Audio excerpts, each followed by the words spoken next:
Okay, तो ये एक एग्जांपल है कि भैया इंडिया और एक C1 है कंट्री। एक इंडिया में जो एक जेड लिमिटेड ने क्या करा, वाई लिमिटेड से कॉन्ट्रैक्ट करा। 100% सब्सिडी है वाई लिमिटेड।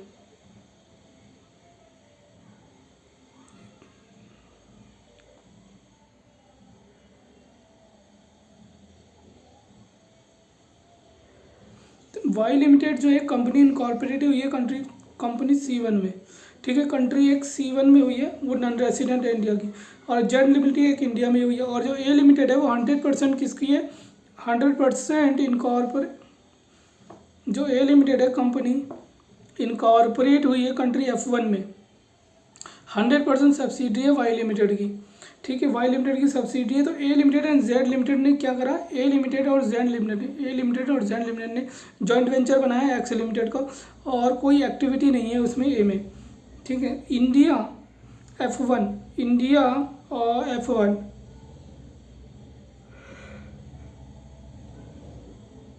इंडिया और F1 की टैक्स ट्रीटी क्या कहती है, for none taxation of capital gain in the source country. Source country में कोई कैपिटल गेन नहीं लगेगा, ठीक है। And country F1 charges no capital gain in its domestic law. और F1 क्या करती है, अपनी डोमेस्टिक लॉ में चार्ज नहीं करती। जो ट्रीटी के साथ करा है वो उसको नहीं पता चल रहा, ठीक है। मतलब कि जो ए लिमिटेड है, ठीक है, और ए लिमिटेड कुछ बेचता है तो वहाँ की कंट्री में डोमेस्टिक लॉ में कैपिटल गेन लगाते ही नहीं है, और ट्रीटी में भी कैपिटल गेन नहीं लग रहा, ठीक है। Non taxable capital source country में A limited also designated as permitted. A limited क्या है, also designated as permitted transfer of Y limited. A limited क्या है, also designated as permitted transfer of Y limited. A limited क्या है, also designated as permitted transferee of Y limited. Y limited की transferee है A limited, और permitted transferee का मतलब होता है कि वो सारे वाई को दे देगा, सारे राइट्स और वो चीज़ वाई को दे देगा। तो 51 जॉइंट वेंचर। तो ये क्या है, आप कह रहे हो राउटिंग कर रहे हो इन्वेस्टमेंट को थ्रू कंट्री F1। आप अपनी इन्वेस्टमेंट को क्या कर रहे हो, राउट कर रहे हो थ्रू कंट्री F1। इसका रिजल्ट क्या हो रहा है, टैक्स बेनिफिट हो रहा है। कोई बिजनेस पर्पस नहीं है इनकॉर्पोरेटिंग ए लिमिटेड को, कोई बिजनेस पर्पस नहीं है। और F1 will low tax jurisdiction can be said that the purpose of arrangement।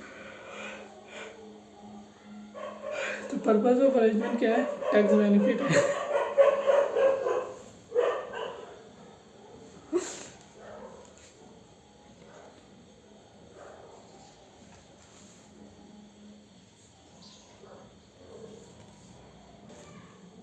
यहाँ पे जो इसका ऑब्टेन करना है, टैक्स बेनिफिट ऑब्टेन करना है, क्योंकि वो लो टैक्स जुरिडिक्शन एरिया में है। तो यहाँ पे अल्टरनेट कोर्स ऑफ अवेलेबल है। कैसे, कि वो डायरेक्ट इन्वेस्टमेंट कर देगा किसमें, एक्स लिमिटेड में, जॉइंट वेंचर वाई लिमिटेड, है ना, जॉइंट लिमिटेड में इन्वेस्ट कर देगा। Tax would be the difference tax liabilities. मतलब अल्टरनेट कोर्स ऑफ एक्शन क्या है कि भैया अवेलेबल है। कैसे, direct investment in X limited. X limited में डायरेक्ट इन्वेस्टमेंट कर देगा कौन, X limited. Joint venture by Y limited, Y limited कर देगा।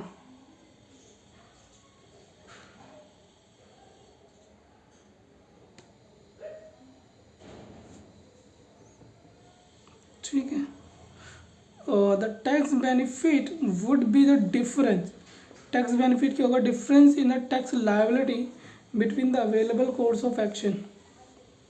तो the next question is, does the arrangement is tainted element. क्या ये एलिमेंट में टिंटेड है, तो ये एविडेंस है कि भैया कोई कमर्शियल सब्सटेंस नहीं है ए लिमिटेड का। It does not have any effect on the business risk of Y और cash flow of Y limited. तो एज अ ट्विन कंडीशन, जो ट्विन कंडीशन है of main purpose benefit tax and existent element satisfy GAAR. Additionally जो सारे rights हैं share holder of X limited के exercise by Y limited instead of A limited? कौन exercise कर रहा है? Y limited instead of A limited. It shows the lack of commercial substance possible. GAAR invoke हो सकता है। Impact of GAAR declared as AII, initial burden is on the AO. Consequences shall be benefit under the DTA regarding combining or recharacterizing any steps, treating of IEA, disregarding deeming person. Arrangement important definition, substantial interest. Okay यहाँ पे example मेरे ख़त्म होते हैं। अब देखते हैं next example क्या है। ओके तो यहाँ पे क्वेश्चन क्या है? पहला क्वेश्चन है कि भाई ओके तो इस क्वेश्चन में पूछ रहा है कि भैया टैक्स प्लानिंग और टैक्स इवेजन में डिफरेंस क्या है। टैक्स प्लानिंग हम जो करते हैं अकॉर्डिंग टू लॉ करते हैं, प्रोविजंस और डिडक्शन और एग्जेम्पशन का यूज़ करते हैं। वैद और जो टैक्स इवेजन होता है वो टैक्स इवेजन में इसमें नॉन कंप्लायंस होता है लॉ का, इलीगल होता है और डिनाइज करता है स्टैच्यूटरी ऑफ लॉ। हम यहाँ पे विदाउट वायलेशन करते हैं, मिनिमाइज करते हैं टैक्स लायबिलिटी, डिडक्शन एग्जेम्पशन का यूज़ करते हैं विदाउट वायलेशन ऑफ टैक्स। अब सेकंड क्वेश्चन है कि भैया ये बताओ टैक्स प्लानिंग, टैक्स मैनेजमेंट और टैक्स इवेजन क्या है। मिस्टर पी जो डिपॉजिट करा उसने 1 लाख, मिस्टर पी ने 1 लाख डिपॉजिट करा पीपीएफ अकाउंट में। So as to reduce his total income, अपनी टोटल इनकम रिड्यूस करने के लिए फ्रॉम 5,90,000 तो 4,90,000 भी यह टैक्स प्लानिंग है, क्योंकि ATC में इसको डिडक्शन मिल जाएगी और ये विद इन द लॉ है। और एक्सक्यूएल ने मेंटेन करा रजिस्टर, ये टैक्स मैनेजमेंट है, ये कंप्लाई करता है रूल रेगुलेशन। ATC में इंडिविजुअल तो TDS का complying with the obligation of income tax है। इंडिविजुअल में टैक्स पेयर टैक्स सेवर में टैक्स प्लानिंग ATC में डिडक्शन मिल जाएगी। पार्टनरशिप ने ऑब्टेन करा डिक्लेरेशन लेंडर, ये टैक्स मैनेजमेंट है, इससे कंप्लाई कर रहा है कि obtaining declaration from partnership forwarding the same to the income tax authority in the nature of compliance of statutory obligation. क्या अलग कंप्लायंस को कर रहा है, कंप्लायंस कर रहा है स्टैच्यूटरी ऑब्लिगेशन को। ठीक है ठीक है ठीक है ठीक है ठीक है ठीक है। फिर एक कंपनी ने इंस्टॉल करा एयर कंडीशनर 75,000 का, रेसिडेंट ऑफ डायरेक्टर पे दिखाते कि फैक्ट्री पे करा, तब ये रेसिडेंट ऑफ डायरेक्टर पे करते हो तो आपको कितना 10% का डिडक्शन मिलता है डेप्रिसिएशन का। वेयर है अगर फैक्ट्री में करते हो आप 15% का मिलता है। तो यहाँ पे आपने क्या करा है, नॉन कंप्लायंस करिए, unjustified increase in depreciation, unjustified increase कर दिया डेप्रिसिएशन में, यहाँ से आपका प्रॉफिट कम हो जाएगा which is not correct as per the true and fair view.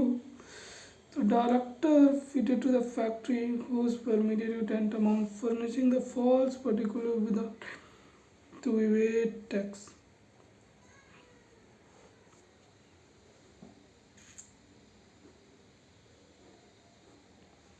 Okay.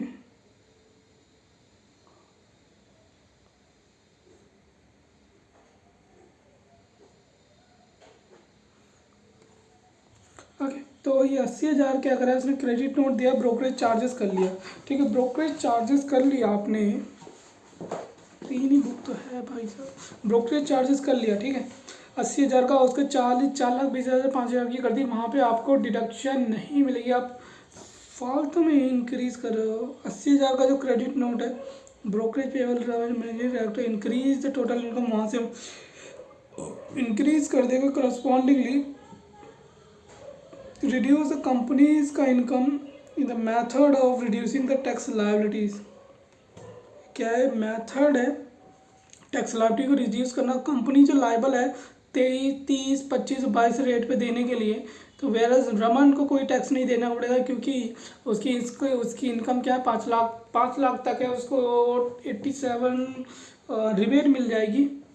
और reducing tax liability recording fictitious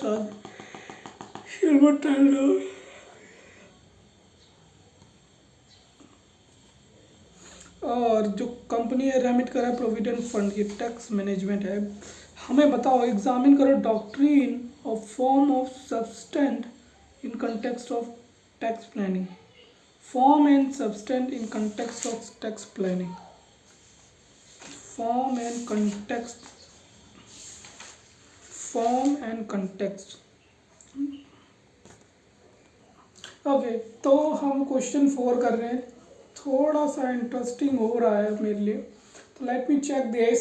क्या कह रहा है, हम क्या कर रहे हैं, एक लॉस मेकिंग कंपनी है, हम उसको मर्ज कर रहे हैं प्रॉफिट मेकिंग कंपनीज के साथ। लॉस मेकिंग कंपनी को मर्ज कर रहे हैं प्रॉफिट मेकिंग कंपनी के साथ, तो अल्टीमेट रिजल्ट क्या होगा उसका, जो प्रॉफिट मेकिंग कंपनी है उसका प्रॉफिट कम हो जाएगा, और प्रॉफिट कम होगा तो इसका अंदर लायबिलिटी भी कम हो जाएगी। तो क्या हम गार अप्लाई कर सकते हैं, जर्नल एंटी अवॉइडेंस रूल? क्या यहाँ गार अप्लाई हो जाएगा? तो अगर हम देखें setting of losses of provision merger and amalgamation के केस में, वहाँ पे already specific anti avoidance safeguard है, तो देयरफॉर गार इन्वोक नहीं होगा व्हेन सार इज अवेलेबल। जब सार एप्लीकेबल है तो गार एप्लीकेबल नहीं होगा, दैट्स इट। पहली बात ये है। और दो द सीबीटी सर्कुलर नंबर 7/2017 ये भी कहता है गार एंड सार कैन को एग्जिस्ट, साथ में भी एग्जिस्ट कर सकते हैं, ठीक है, गार एंड सार। ओ चलो अब अगला क्वेश्चन देते हैं। In the above fact let's presume, हम प्रिज्यूम करते हैं जब प्रॉफिट मेकिंग कंपनी है merge with a loss making one, तो this result in losses setting off profit, a lower net profit and lower tax liability for both companies taken together can examine under GAR। अब हमने क्यों नहीं समझा है? अब इस क्वेश्चन में ये है कि भैया एक लॉस मेकिंग कंपनी है और एक प्रॉफिट मेकिंग कंपनी है, इन दोनों को मर्जर एंड अमलगमेशन हो जाता है, तो नेट प्रॉफिट क्या हो जाता है, कम हो जाता है। और क्या यहाँ पे गार एप्लीकेबल होगा? बिल्कुल भी नहीं, क्योंकि मर्जर और अमलगमेशन के लिए स्पेसिफिक एंटी अवॉइडेंस रूल और सेफगार्ड्स बने हुए हैं, तो यहाँ पे गार एप्लीकेबल नहीं होगा। बट अगर सीबीआई का सर्कुलर देखें, central board of direct tax का सर्कुलर देखें, तो वो कहते हैं कि भैया गार और सार दोनों एक साथ को एग्जिस्ट कर सकते हैं, ठीक है। और दूसरे केस में अगर हम सेम फैक्ट देखें, लेट अस प्रिज्यूम जो प्रॉफिट मेकिंग कंपनी है वो मर्ज हो जाती है विद लॉस मेकिंग, तो इसका रिजल्ट क्या होता है, लॉसेस क्या हो जाते हैं ऑफ कंपनी के, प्रॉफिट कम हो जाते हैं, नेट प्रॉफिट कम, टैक्स भी कम। तो क्या यहाँ पे गार एप्लीकेबल होगा? यहाँ पे गार एप्लीकेबल हो जाएगा, क्योंकि मर्जर है, यहाँ पे सिर्फ मर्जर की बात करिए, यहाँ पे मर्जर है, तो इसका कोई स्पेसिफिक एंटी अवॉइडेंस सेफगार्ड्स नहीं है, तो यहाँ पे गार एप्लीकेबल हो जाएगा। और यहाँ पे गार एप्लीकेबल तब नहीं होगा अगर ये मर्जर का ऑर्डर किसने दिया है, हाई कोर्ट ने दिया है, तो गार इन्वोक नहीं होगा। और हाई कोर्ट एक्सप्लिसिटली बोल देगा adequate consider tax implication while sanctioning the merger scheme, जब वो मर्जर स्कीम करेगा तो बोल देगा भैया टैक्स कॉन्सिक्वेंसेज आप देख लेना इसके। Okay, next question. अब यहाँ पे क्वेश्चन पूछा है भैया एक कंपनी ने क्या करा, उसे लीज पे ले लिया, और लीज पे लिया है कोई मशीनरी, और उस पर बोल रहा है कि बाद में इसको आउटराइट परचेज है उसका। फिर यहाँ पे उसने क्या लगाया, लीज रेंटल पे ही चार्ज कर रहा था, वो डेप्रिसिएशन नहीं लगा रहा था, तो क्या यहाँ पे गार पर लग सकता है? नहीं, बिल्कुल नहीं। क्यों नहीं लग सकता? क्योंकि उसके बाद दो ऑप्शन है, वो कोई सा भी चूज़ कर सकता है, ये विद इन द लॉ है। यहाँ पे टैक्स पेयर मिले मेक्स अ सिलेक्शन, उसने सिर्फ सिलेक्शन किया है, जो उसके पास ऑप्शन अवेलेबल थे, यहाँ पे गार नहीं लगेगा, दैट्स इट। ओके, तो ये 6 क्वेश्चन है। अब यहाँ पे क्या हुआ, एक message global architect INC company है, एक कंपनी है जो इनकॉर्पोरेट हुई है आउट ऑफ इंडिया, और वो कौन सा बिजनेस करती है, वो आर्किटेक्चरल डिवाइस मतलब डिज़ाइन करती है घरों को, आर्किटेक्चर बिजनेस जो भी है ऑल ओवर द वर्ल्ड।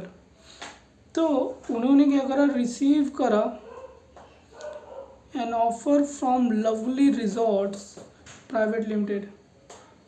उन्होंने एक ऑफ़र रिसीव करा, कहाँ से, लवली रिजॉर्ट्स प्राइवेट लिमिटेड से। कंपनी है जो इंडिया की है, किस लिए कि भैया हमारा डिज़ाइन कर दो, क्या डेवलपमेंट कर दो resort all over the India.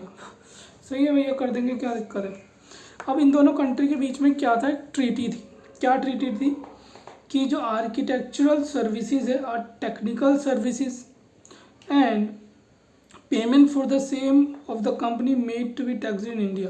अगर उस कंपनी को पेमेंट करोगे आप तो टैक्स होगी इंडिया में, ठीक है। हालांकि अगर such professional services are provided by a firm और इंडिविजुअल, अगर ये सर्विसेज प्रोवाइड करेगा कौन, फर्म और individual, then payment of such services are taxable only if the firm has fixed base in India and stay partner employee in India exceed 180 days. अगर कोई firm क्या करेगी, अगर कोई फर्म ये सर्विसेज देगी,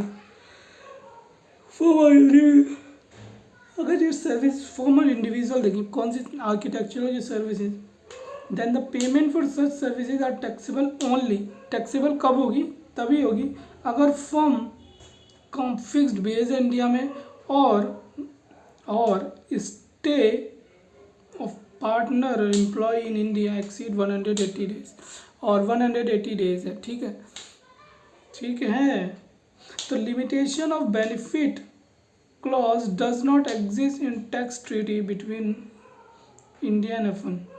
तो मैसेज ग्लोबल आर्किटेक्ट ने क्या करा, फॉर्म कर ली partnership firm with third party director of the company having only nominal share in F1।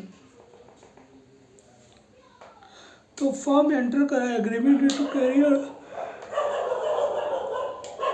trained manpower to the firm। Thus a partnership firm ने क्लेम करा the tax treaty and no tax benefit was paid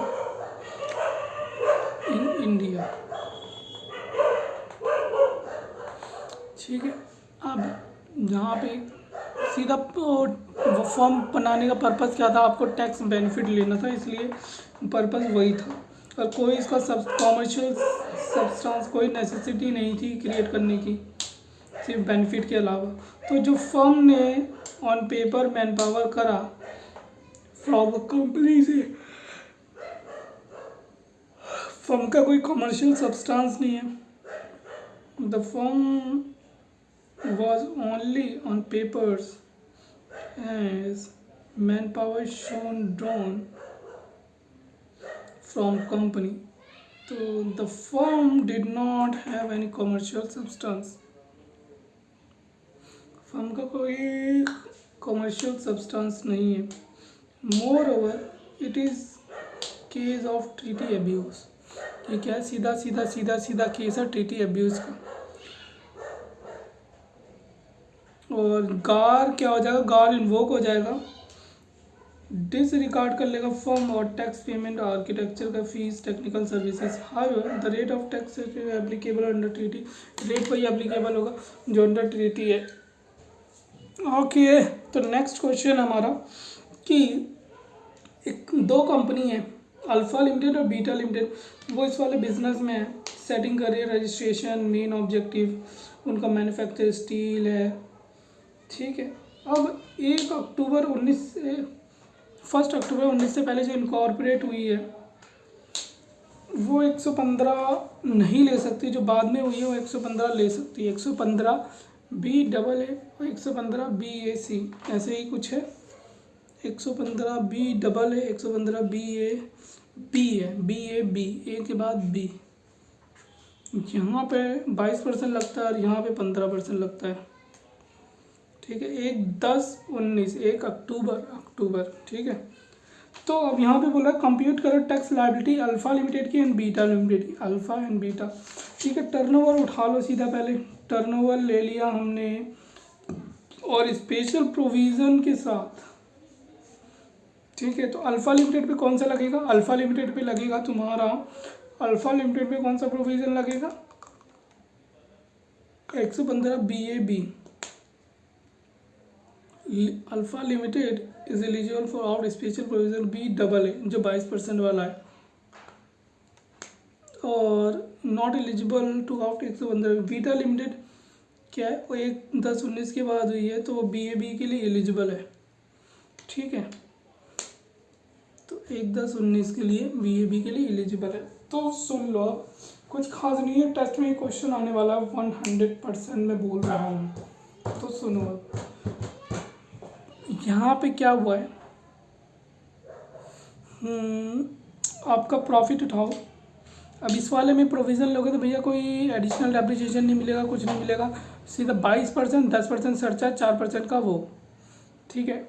हमने ले लिया profit, फिर 80 में आपको deduction मिल जाएगी। प्रॉफिट ले लिया और डिडक्शन ले लो अल्फ़ा की बीटा की, ठीक है। हाँ ये बढ़िया है गुरु, गुरु गुरु गुरु। 22% लगाओ, 10% सेस लगाओ, सरचार्ज लगाओ और ये कर दो। फिर यही इसका ले लो 3%, किसका, 3 लाख, 3 करोड़ का प्रॉफिट, ये इसका कंप्यूट करो टैक्स। BAB में 15% के हिसाब से 10%, ये एक खत्म और 87 लाख। अब ये कह रहा would it be beneficial alpha two opt out special provision inserted by law instead of opting the regular provision. तो स्पेशल प्रोविज़न कौन सा है, alpha limited is not opted 115BAA, तो 25% वाला है ना। तो 25% वाला है, कंपटीशन ऑफ क्रॉस 8 करोड़ की है। यहाँ पे एडिशनल डेप्रिसिएशन कितना मिलेगा, 20% का 10, 20% का 10 कह रहा हूँ, 20% का 50%, 10। तो इसमें मशीनरी खरीदी है 8 करोड़ की, तो 8% का 10 करूँगा तो 80 लाख रुपए, तो 80 लाख ये माइनस हो जाएंगे और 80 तो होगा ही होगा, बिल्कुल ऑब्वियसली होगा। टोटल इनकम आ गई 15 लाख रुपए की, और फिर इसमें मैं टैक्स लगा दूंगा 25%, क्योंकि उसका टर्नओवर है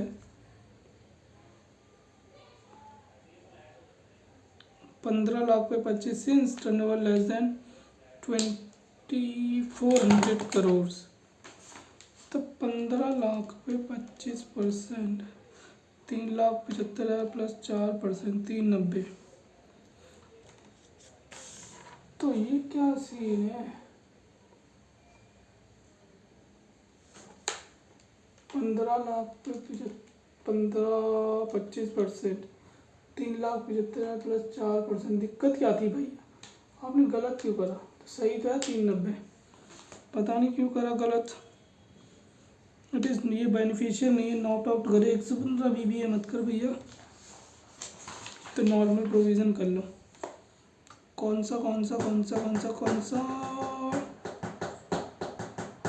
ठीक है। यहाँ पे ये हमारा ख़त्म होता है। अब मैं थोड़ा सा इसमें ये देख लूँ, इम्परमिजिबल अवॉइडेंस एग्रीमेंट क्या होता है। इम्परमिजिबल अवॉइडेंस एग्रीमेंट, मैं कुछ पढ़ने भी नहीं जा रहा इसमें।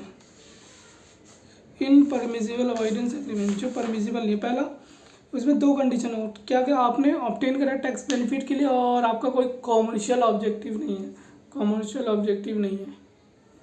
आपका कोई कॉमर्शियल ऑब्जेक्टिव नहीं है।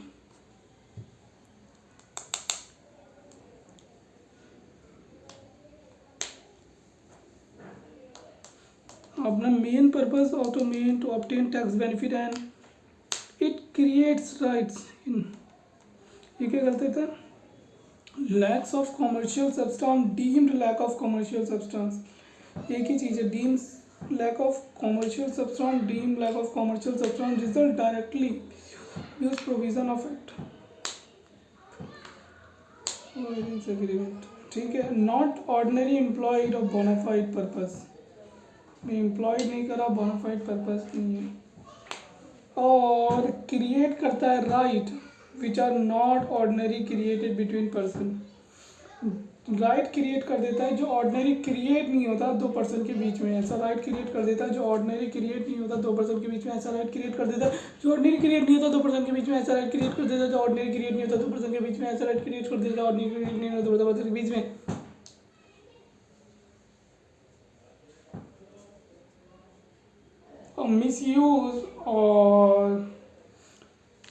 मिसयूज करते हो प्रोविज़न ऑफ एक्ट का, और क्या करते हो, यहाँ पे कोई ज़रूरत नहीं है क्या कि भैया आप लैक ऑफ कमर्शियल सब्सटेंस और deemed lack of commercial substance, commercial substance की कमी है, और एंटर्ड कर लिया आपने in a manner not ordinary employed in a bona fide purpose.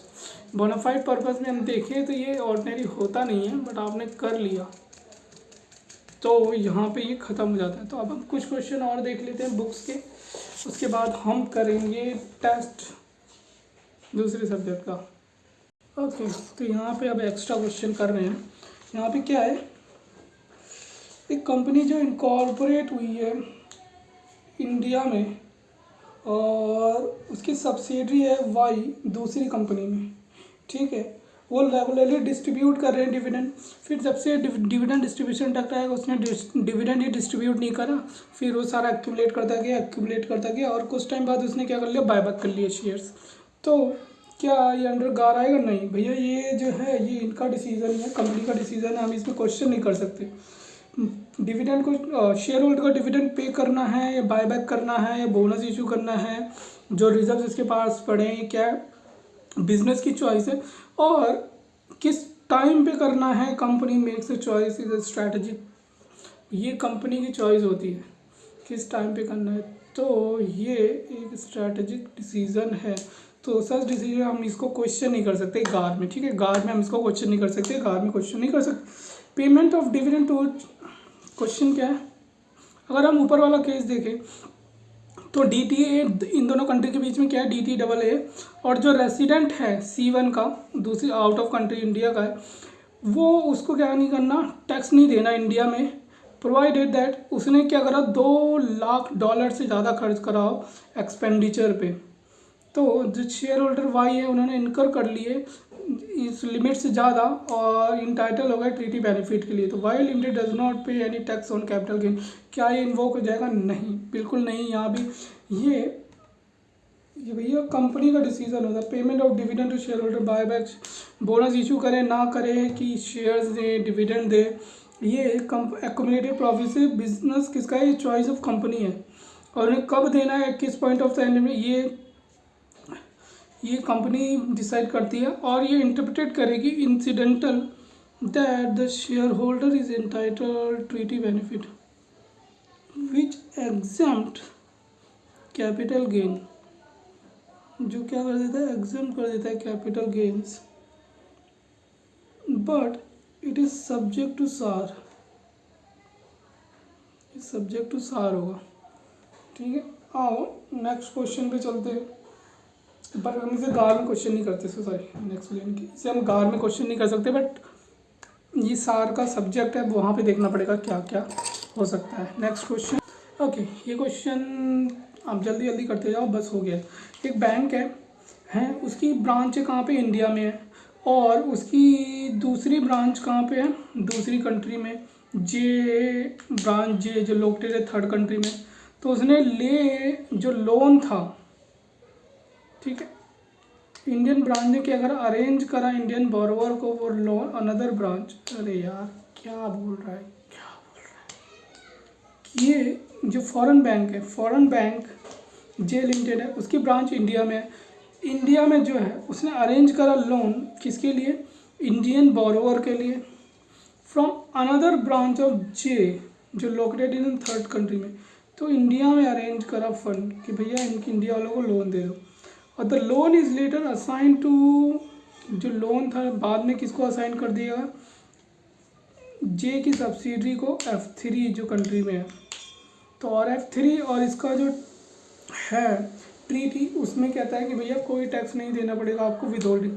तो आपको विदहोल्डिंग टैक्स नहीं देना, तो इसका मतलब है कि आपने टैक्स चुराया है, आप टैक्स सेव कर रहे हो, सेव नहीं कहते इसे, अवॉइड कर रहे हो, विदहोल्डिंग प्रोविज़न। तो ये अब्यूज़ कर रहे हो आप ट्रीटी को, और इसका कोई क्या नहीं है, सब्सटेंस नहीं है, इनपरमिसिबल अवॉइडेंस एग्रीमेंट है, और रिवेंड्री का क्या हो जाएगा, गार इन्वोक हो जाएगा। ओके, तो अब सुनो, एक कंपनी एक्स उसने क्या करा, वाई कंपनी से लोन लिया, और उस कंपनी ने 3 कंपनी में शेयर्स खरीद लिए, जो जिसकी फेयर मार्केट वैल्यू कुछ ज़्यादा थी, 100 रुपये खरीदे, ठीक है, 100 रुपये के खरीदे, 100 रुपये की फेयर मार्केट वैल्यू थी, और 3600 रुपये में खरीदे, और वो जो पैसे उसको मिले उसने कोई वाई रिलेटेड से ट्रांसफ़र कर दिए। तो यहाँ पे पूछ रहा है, और वो जो उसने एक्स ने खरीदे थे शेयर वो बेच दिए उसने बहुत सस्ते में, ठीक है, 100 रुपये के 5 ईच, बहुत सस्ते में, जिससे लॉस हो गया। तो ये क्या गार एप्लीकेबल होगा? तो भैया देखो यहाँ पे क्या है, टैक्स बेनिफिट क्रिएट कर रहे हैं आप, ऐसे ऑब्लिगेशन, ऐसे राइट्स क्रिएट कर रहे हैं जो ऑर्डिनरी होता नहीं है क्रिएट, राइट। जो ऐसे टैक्स बेनिफिट एंड क्रिएट करे राइट्स एंड ऑब्लिगेशन जो ऑर्डिनरी होता नहीं है, अगर आर्म लेंथ प्राइस पे करे तो जो परचेज और सेल का क्लोजली हेल्ड कंपनी एंटरप्राइज होता है ना फेयर मार्केट वैल्यू, तो ये 56 में है, ये 56 में कवर हो जाएगा क्लोजली हेल्ड कंपनी का। तो यहाँ पे गार एप्लीकेबल नहीं होगा, सार एप्लीकेबल हो जाएगा। बट अगर ये क्लोजली हेल्ड कंपनी नहीं है, क्योंकि सेक्शन 56 सिर्फ उसी पे एप्लीकेबल होता है, जो सेक्शन सिर्फ उसी पे एप्लीकेबल होता है प्राइवेट कंपनी में। अगर प्राइवेट कंपनी नहीं है तो यहाँ पे हम सार एप्लीकेबल कर देंगे, दैट्स इट, नथिंग एल्स, ठीक है। ओके, अब यहाँ पे एक क्वेश्चन है, हम ये ऑलरेडी कर चुके हैं, फिर भी मैं एक बार रिपीट कर देता हूँ।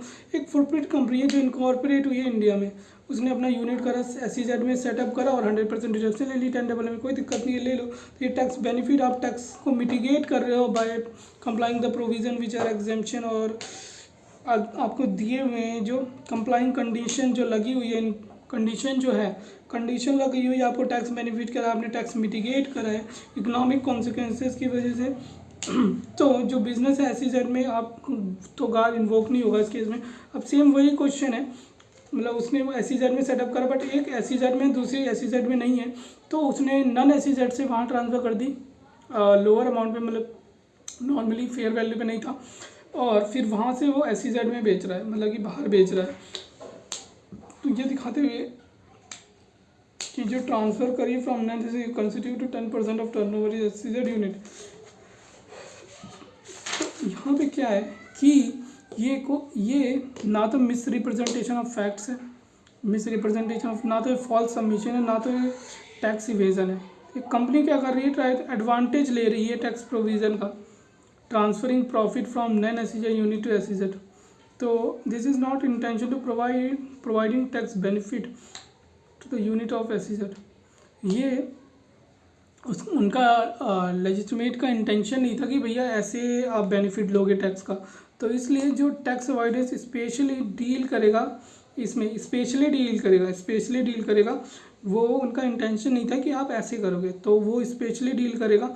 हाउएवर 80I वेरिन वो प्रोवाइड करता है गुड्स और सर्विसेज, अगर आपने वो पर्पज़ के लिए, बिजनेस पर्पज़ के लिए लिया है, तो कंसिडरेशन अगर कोई मिल रहा है आपको ट्रांसफ़र करने से, तो एलिजिबल डज नॉट कॉरस्पॉन्ड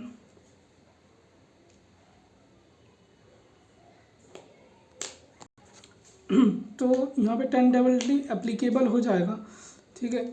और जो PGBP की इनकम आ रही है कंप्यूट करेंगे as a transfer either made at market value, या तो उसने मार्केट वैल्यू भी करी है और सच गुड्स और सर्विसेज ऑन दैट डेट। तो यहाँ पे specific anti avoidance agreement provision है, तो यहाँ पे कोई बेनिफिट नहीं ले सकता कि भैया उसने लोअर अमाउंट पे ट्रांसफ़र कर दिया non SEZ to SEZ at fair market value से। तो कोई स्पेसिफिक नीड नहीं है यहाँ पे इन्वोक होने की, ठीक है। तो ये क्वेश्चन भी हमारा ख़त्म होता है, और वो क्लैरिफिकेशन भी बोलता है गार के अकॉर्डिंग सार भी आ सकता है। ये क्वेश्चन हम कर चुके हैं। तो यहाँ पे क्या है कि यहाँ पे जो इन्वेस्टमेंट को इसने स्प्लिट करा, इसका कोई पर्पस नहीं था, बस ये इसमें सब्सटेंस और फॉर्म नहीं दिख रहा कोई नहीं। इकोनॉमिक, यार यही चीज़ है, economic condition, no commercial substance, कोई कमर्शियल सब्सटेंस नहीं है इसमें कि आप 2 सब्सिडीज बनाओ, सिर्फ टैक्स बेनिफिट के लिए कर रहे हो। स्प्लिटिंग कर दी इन्वेस्टमेंट को 2 सब्सिडीज़ में, ये अपीयर दिख रही है, ये इंटेंशन है कि ये टैक्स बेनिफिट मिलेगा अंदर ट्रीटी।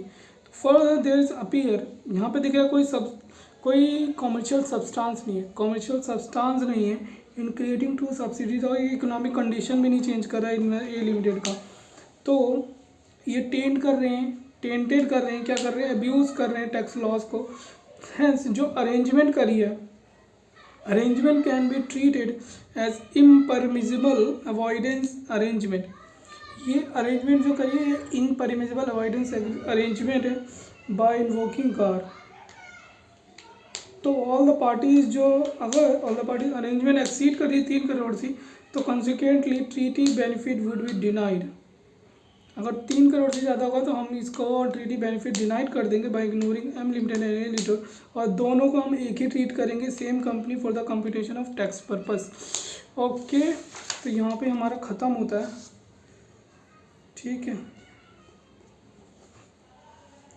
ओके, ऑल को follow the amalgamation by not ABC and GAAR not applicable in case of merger which is carried under the high court. High court होगा तो वहाँ पे एप्लीकेबल ही नहीं है गार, ठीक है। तो यहाँ से हमारा कंप्लीट होता है ये चैप्टर। हम टैक्स देंगे आज ही शाम को, पहले मैं वो रिवाइज कर लूँ पहला वाला, ठीक है। Bye bye.